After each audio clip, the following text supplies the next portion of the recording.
নাজিল করেছেন সেটা হচ্ছে ইকরা। ইকরা মানে হচ্ছে পড়া।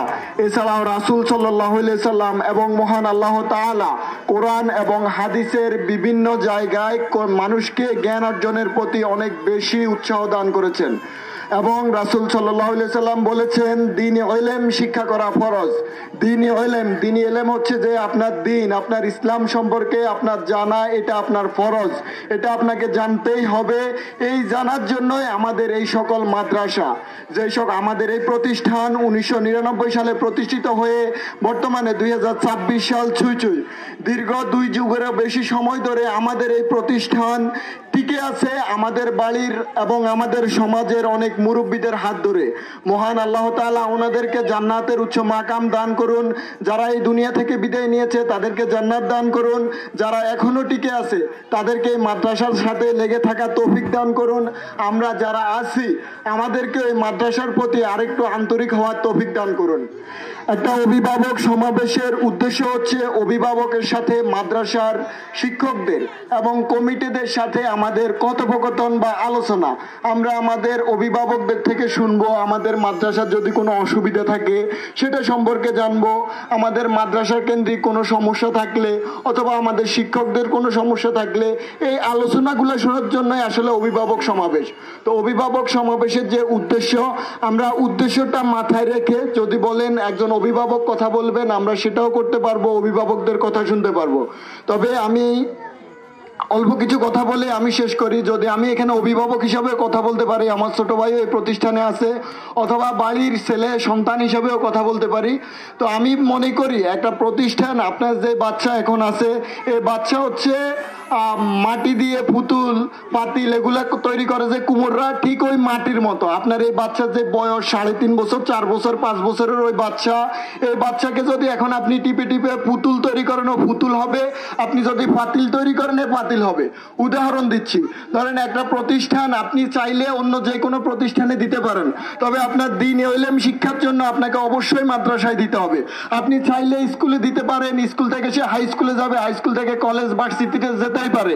এরকম অসংখ্য উদাহরণ আছে যে ভার্সিটিতে লেভেলে গিয়ে অনেক সন্তান, অনেকের ছেলে মেয়ে নাস্তিকতার মতবাদে বিশ্বাসী হয়ে গেছে। তারা মনে করে যে এই পৃথিবী আপনা আপনি সৃষ্টি হয়ে গেছে, এই পৃথিবী সৃষ্টি করতে আল্লাহর প্রয়োজন হয় না, এটা হচ্ছে নাস্তিকতা। তো আমি মনে করি এই পর্যায়ে মানে হচ্ছে যে এইটা হচ্ছে তাদের বেস ভিত্তি। এই যে 3.5 বছর 4 বছর 5 বছরের একটা বাচ্চা, সে যদি শুরু থেকেই কোরআন সম্পর্কে জানে, যদি কোরআনের ইলম তার মধ্যে ঢুকে, অবশ্যই সে পরবর্তীতে এটা তার ভিতরে থাকলে অবশ্যই সে জানবে যে এই পৃথিবী তো আপনা আপনি সৃষ্টি হয় নাই, অবশ্যই মহান আল্লাহ তাআলা সৃষ্টি করেছেন। এটা উদাহরণ দিলাম। আমরা যখন আমি প্রাইমারি লেভেল থেকে যখন হাই স্কুল লেভেলে গেছি, আমরা ওখানে দেখেছি আমাদের ক্লাসে প্রথম 10 জনের মধ্যে প্রায় 4 থেকে 5 জনে ছিল তৎকালীন সময়ে কুসুমকলি কিন্ডারগার্টেনের। কুসুমকলি কিন্ডারগার্টেনের থাকার উদ্দেশ্য কি, তখনকার সময় কুসুমকলি কিন্ডারগার্টেনের পড়ালেখার মান অনেক বেশি ভালো ছিল। সারা ছয়ানির অসংখ্য প্রতিষ্ঠান থেকে যখন ছয়ানি স্কুলে গেছে, ছয়ানি স্কুলে যাওয়ার পরে কুসুমকলি কিন্ডারগার্টেনের ছাত্ররা অনেক এগিয়ে, মানে হচ্ছে যে প্রথম 10 জনের মধ্যে প্রায় 4-5 জনে।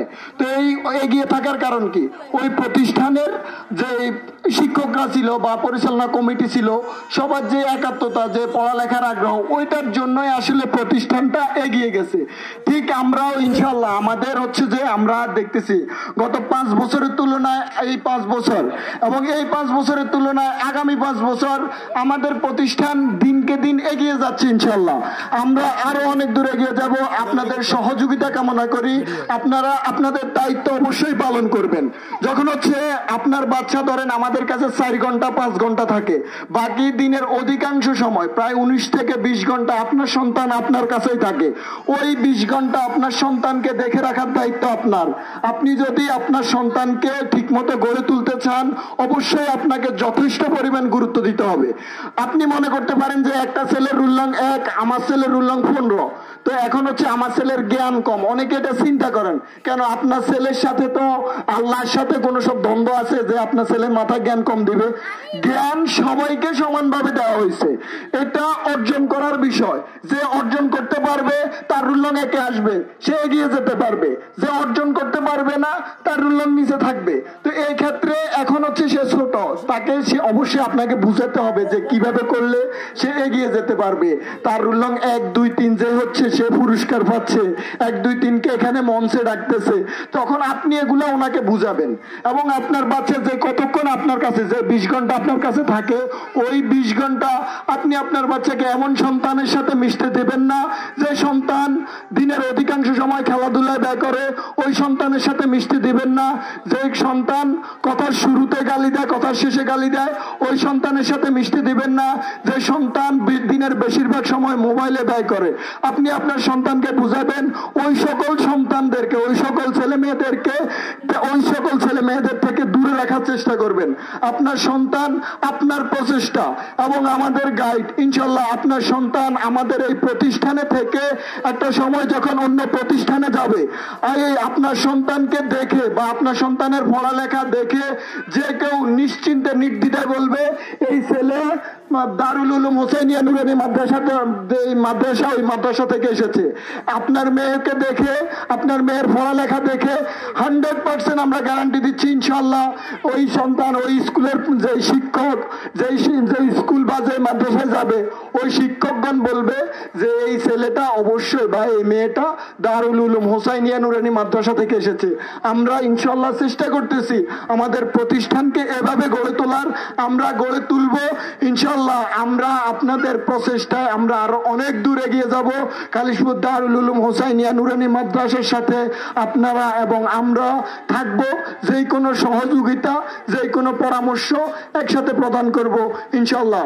এ বলে আমি আমার বক্তব্য শেষ করছি। আসসালামু আলাইকুম ওয়া রাহমাতুল্লাহি ওয়া বারাকাতুহু।